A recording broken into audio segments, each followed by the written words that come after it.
จะคุกเข่าให้แม้จะปวดรวดร้าวเพียงใดคราวนี้คงไม่มีวันไม่มีน้ำตาไม่มีคำลาไม่ขอตื่นตัน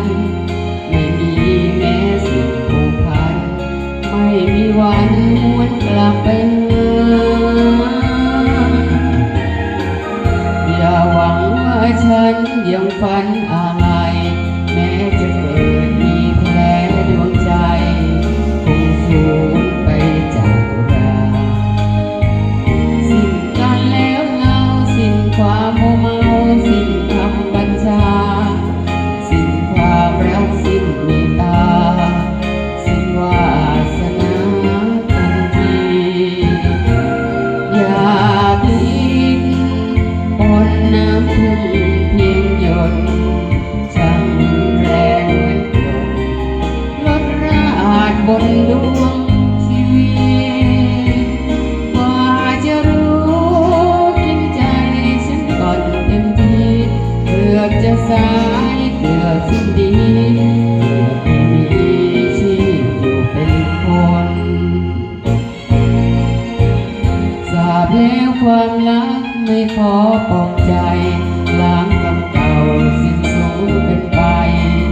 อย่าหวนมาใกล้ผมอุทิศขอกรรม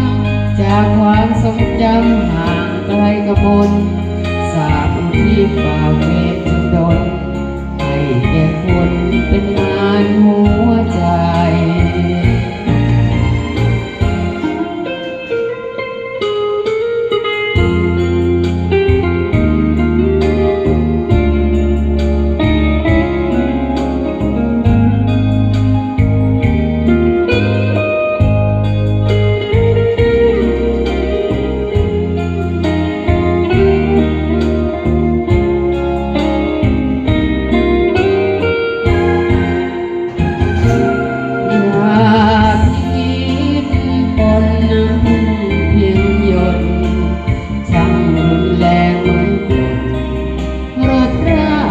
บนดวงชีวิ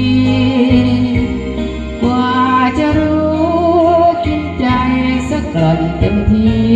เกือบจะสายเกือบสิ้นดีเกือบไม่มีชีพอยู่เป็นคน